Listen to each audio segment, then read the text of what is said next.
یہاں ایک فرشتہ ہے آپ کے رائٹ سائڈ پہ اور لیفٹ سائڈ پہ بھی ایک فرشتہ ہے.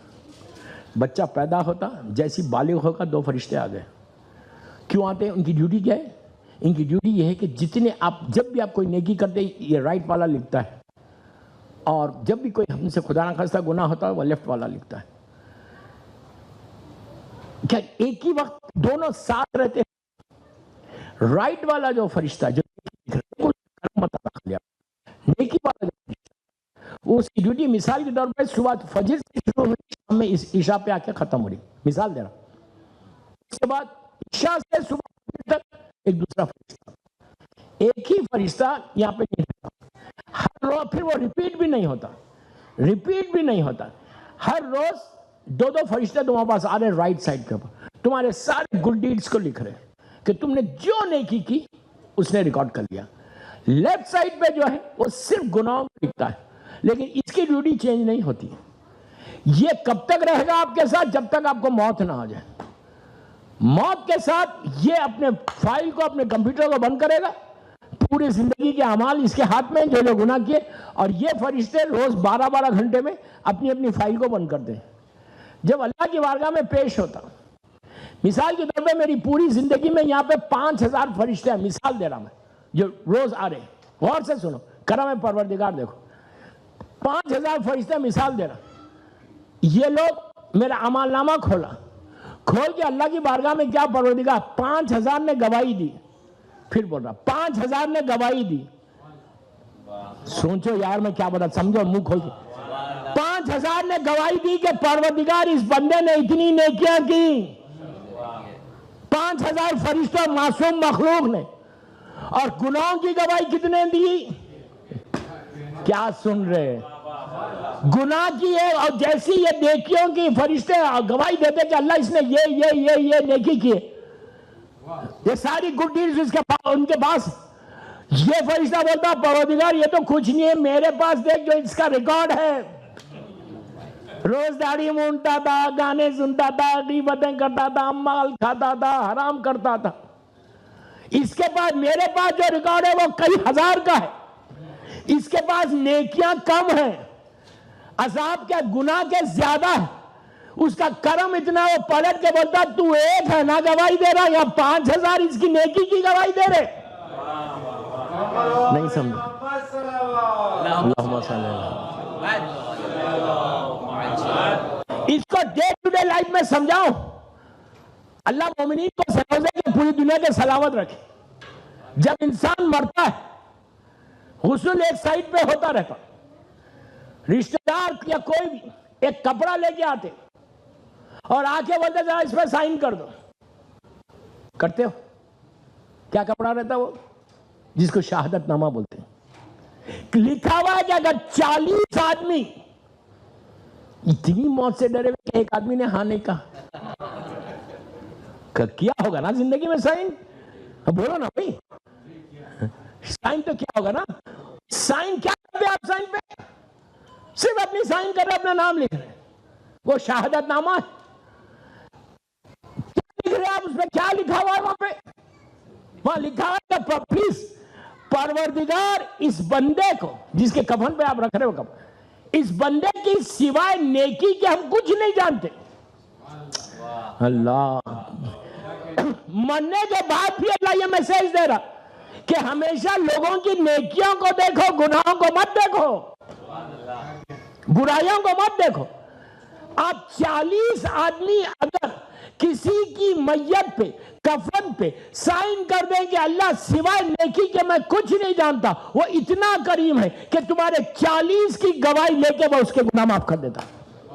جب 40 کی معاف کرتا گناہگار ہم جیسے لوگوں کی, یہاں تو معصوم فرشتے بول رہے کہ اللہ سوائے نیکی کے ہم کچھ نہیں جانتے. اس کا کرم دیکھو. اب چھٹے امام کے پاس ایک شخص آیا, آ کے کہنے لگا مولا آپ بول رہے اس پہ سائن کرو.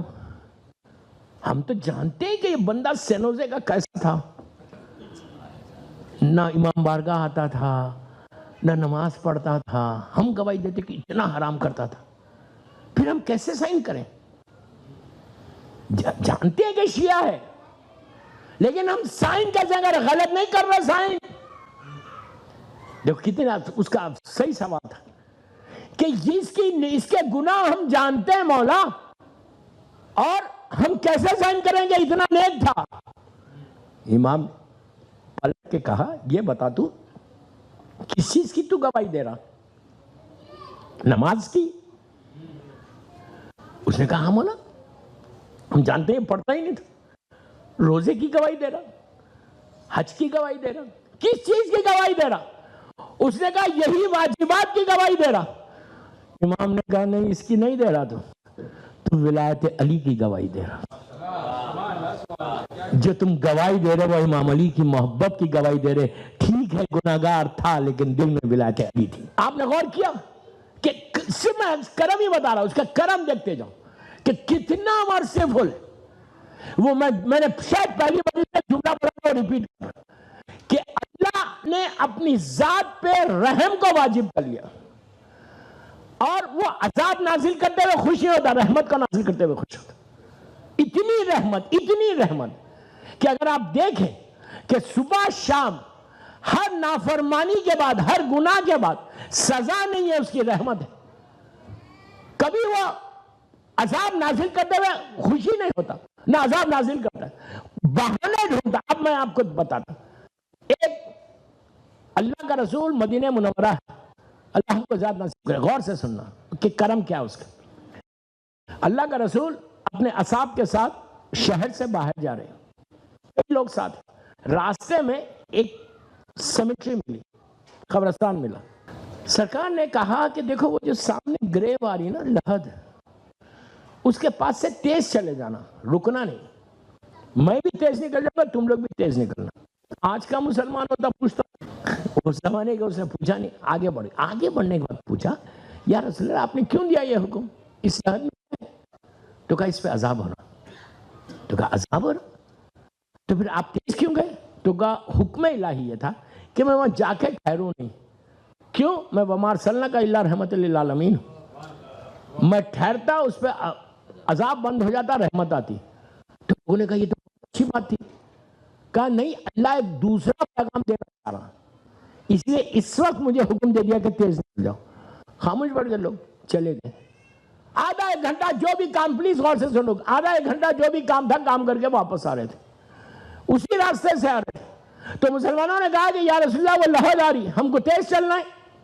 رحمت سے میں رحمت بتا رہا آج کی مجلس میں، اس لیے کہ اچھی میموریز چھوڑ کے جاتا، یہ بعد میں نہیں بولنا کہ ڈرا کے چلے گئے۔ سمجھ میں آئی؟ میں بھی اسمارٹ ہوں۔ تو لوگوں نے کہا کہ ٹھہرنا ہے یا تیز چلنا ہے؟ اللہ کے رسول نے کہا آپ ٹھہرنا ہے جا کے۔ آدھا ایک گھنٹے کے اندر، مشہور واقعہ شیعہ سنی کتابوں میں موجود ہے، سرکار جا کے ٹھہر گئے۔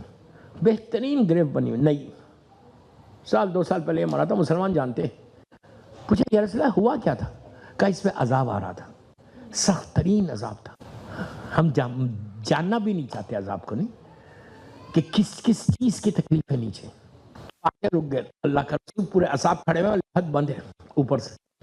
کہا اب کیا ہو رہا اس پہ؟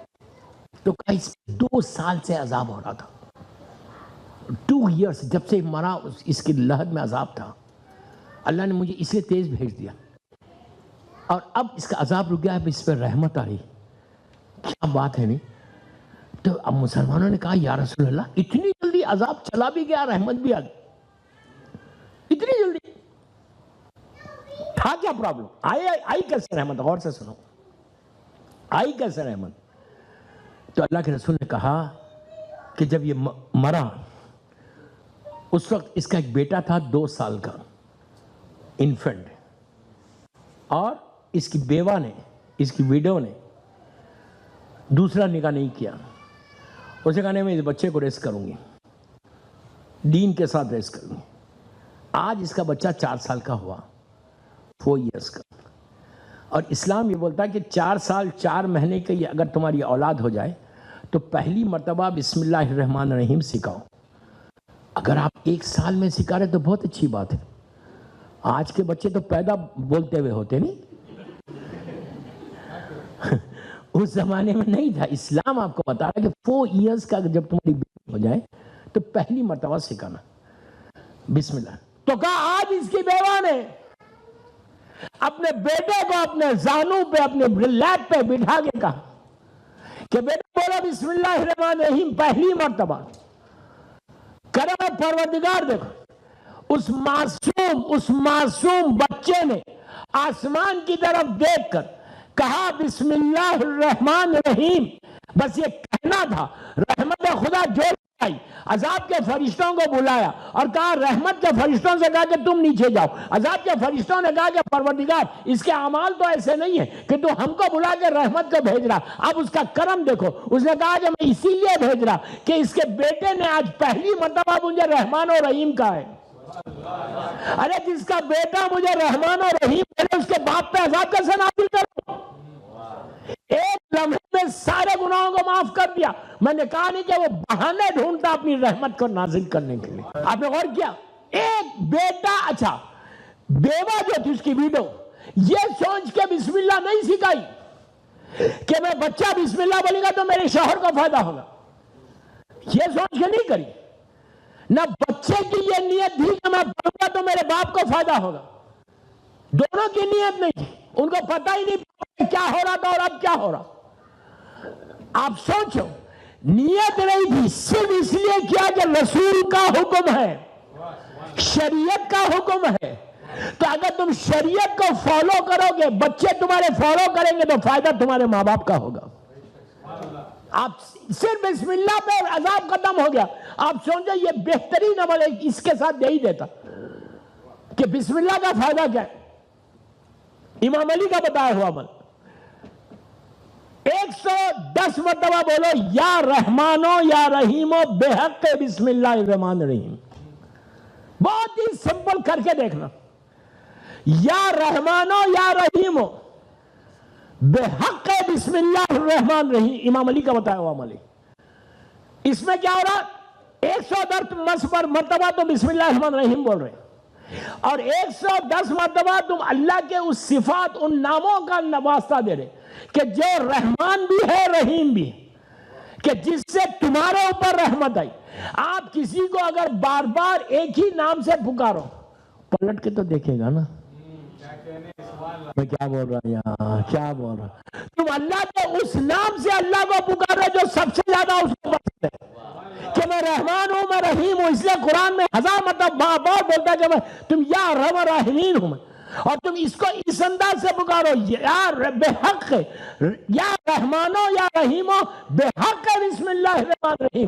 عزیزو یہ اتنا ثواب ہے, اتنے راستے کھلتے, اتنے درجات بلند ہوتے. اور دوسرا فائدہ یہ پڑھنے سے تمہارے ماں باپ کے درجات بلند ہو جائے. تم یہاں بیٹھ کے پڑھ رہے, تمہارے والدین کے درجات بلند ہو رہے.